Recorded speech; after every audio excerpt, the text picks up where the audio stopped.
como é lidar com esses haters, né? Porque tem uma galera aí meio insana, né? Meio... Exatamente. Já respeita o trabalho, né? Já saiu até reportagens assim na televisão de que tem gente que realmente gosta, né, de fazer isso e se sente bem, prazer em fazer isso. Fazer o quê? E falar mal. Caraca. Saiu uma reportagem falando justamente assim, eu gosto de falar mal porque eu me sinto bem, tipo, metendo pau, xingando, eu acho legal fazer isso. Infelizmente tem doido pra tudo, né? Tem esse ditado que fala. É doença isso. Exatamente. Uma pessoa dessa não pode ser normal. Não pode, entendeu? Se não sentir pode. bem em fazer o mal. Exatamente. Uma pessoa dessa não pode nem ser levada a sério. Exatamente. Não pode. E aí, assim, eu já vinha de uma fase em que eu tinha booms de crescimento, né? Os momentos que eu mais tive chance de viralizar e crescer com muitos seguidores foi momentos que eu não tive a estratégia, e aí tudo isso é muita estratégia, de você colocar ali a sua marca d'água nos seus conteúdos virais, entendeu? Sim. A marca d'água nada mais é do que você postar o seu conteúdo e você botar seu arroba lá. Arroba compadre Guga, arroba fulano de tal. Porque aí quando as pessoas verem os vídeos, né, e for muito bom, ela vai ver, pô, quem é esse cara? Vou seguir, aí já automaticamente segue. Então eu tive 3 momentos assim, em que eu tive um boom muito grande, que famosos repostaram conteúdos meus e tal, que foi na época dos áudios, né, que eu mandava áudio, mandei áudio pro Papa, mandei áudio pra Bin Laden, mandei áudio pra Jack Chan, com vários conteúdos diferentes, entendeu? E as pessoas sempre gostaram, porque era um humor que era informativo, tipo, por exemplo... o de Jack Chan foi um áudio foi um áudio que eu mandei porque estavam dizendo que estava nascendo uma nova gripe na China. E tinha acabado de começar a sair da Covid. Não, vou mandar um áudio pra Jack Chan, porque ele é o líder da China, aí mandava um áudio pra ele. Meu compadre, ninguém aguenta mais gripe aqui não, amigo. Aí começava com esses áudios. Então, sempre crescia muito isso. Mas eu não colocava, né, a marca d'água. Então, aí as pessoas terminavam que deixavam de... Gostava do conteúdo, mas não sabia quem era. E aí, nesses momentos aí, eu já comecei a ter contato com pessoas que criticavam, entendeu? Pô, muita leseira, não sei o que e tal. Mas eu meio que relevava, porque realmente tinha umas cores que era leseira mesmo. Mas a ideia é essa, gostava, entendeu? Eu mesmo crescia, leseira. Entendeu? Então, assim, eu sou um perfil muito híbrido nesse sentido. Do mesma forma que eu sento, e eu já fiz um projeto que eu ajudei 100 crianças, e a gente foi até a Rede Globo para mostrar a veracidade desse projeto. Eu sou um cara que vou pra uma beira do esquina e começar a conversar com um pinguço e começar a tirar onda com ele, entendeu? E tá tudo bem você ser assim, tá tudo bem uma pessoa também não gostar.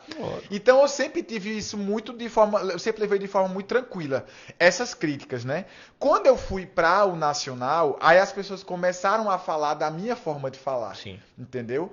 Que aí é o que a gente fala muito da xenofobia, que acha que não tem, mas eu só parei de dizer assim, pô, existe ainda em século XXI, quando eu vivi. Então, essa foi muito a pegada que eu passei no começo. Porque, assim, é como eu estava até conversando, eu conversei semana passada com eles lá, né? Tudo que é novo, estranha, né? As pessoas vão estranhar. Isso não é comigo, pode ser comigo que sou pequeno, como uma pessoa que já tem milhões de seguidores, é conhecida e por aí vai. Mas, assim, a partir do momento em que o novo, as pessoas elas tornam isso como se fosse um saco de pancada, para quem tá do outro lado é muito doloroso, entendeu? Sim. Então, assim, eu ainda não cheguei a saturar. Mas, assim, eu comecei a ficar mal quando as pessoas começavam a falar muito da minha forma de se comunicar. Sim. E aí, pra mim, assim, um estopim foi quando um cara disse que, tipo, ele era nordestino e nunca ouviu na vida um caba falar do jeito que eu falava. Porque eu tava inventando moda, que isso era ridículo pra uma pessoa que se dizia ser nordestina. Eu digo, mas logo pra cima de mim, bicho. Que sou um caba aqui, faço meu corre, tá entendendo? Só que ao mesmo tempo é o ônus de uma vida pública. Porque, pô, se eu quero expor a minha vida, eu preciso também entender que as pessoas têm o direito de me criticar. Então eu acho que esse talvez seja a maior linha tênue, digamos assim, do processo, sabe? Então hoje a forma como eu lido com os haters é de uma forma mais tranquila, mas no começo foi bastante doloroso. E hoje em dia, quando eu vejo, tipo, sempre quando tu rodava o programa, eu sempre via.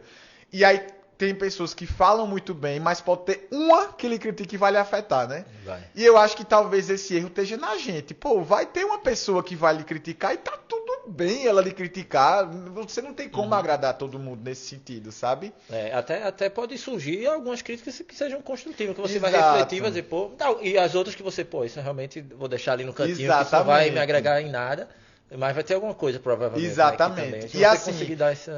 e assim, eu acho que além dos haters, uma dificuldade que eu tive muito, né, que pra mim foi um choque nesse começo, foi justamente o fato de que eu saí de um local para ir para o nacional. Então, quem já está no nacional não vai conhecer o local. Então, assim, a forma de me relacionar com algumas pessoas era muito delicada nesse sentido, sabe? Tipo assim, pô, quem é tu daqui, sabe? Tipo, chegasse agora. Pô. Chegasse agora, tipo, entendeu? Você tá na janela. Entendeu? Então, acho que pra mim, isso foi mais delicado do que os haters, entendeu? Porque eu tinha uma impressão, né, que algumas pessoas eram... Enfim, você acha que tudo é ali de maravilhoso, mas existem os bastidores ali que tem ainda, né?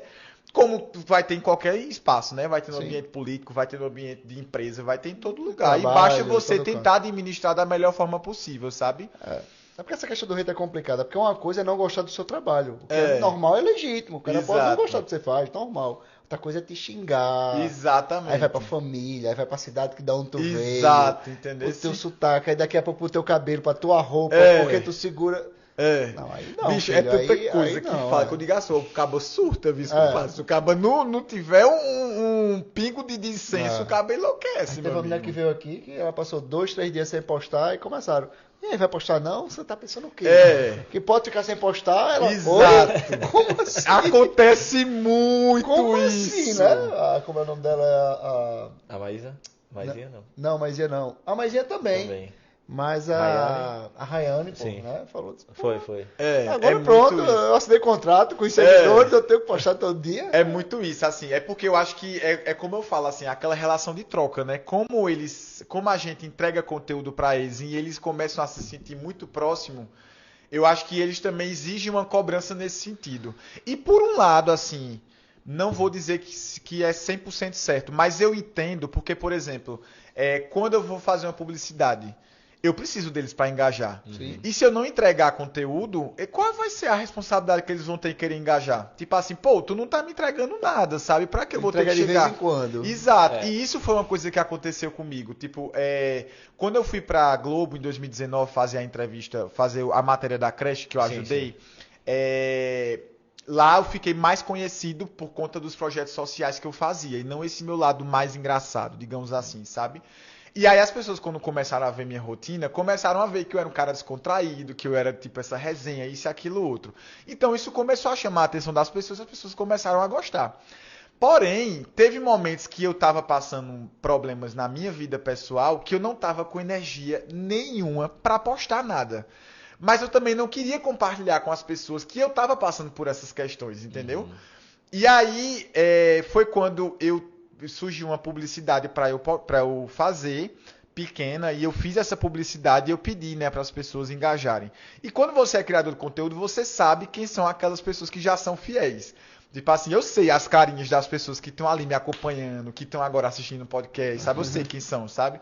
E tipo assim, quando eu soltei essa publicidade, eu senti falta de algumas pessoas que estavam nessa minha listinha mental, digamos assim, de pessoas que sempre engajam nas minhas coisas.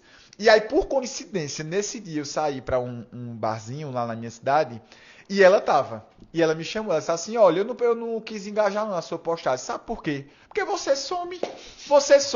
Uma semana, aparece outra. Some 15 dias, depois aparece outro querendo que faça 1001 coisas.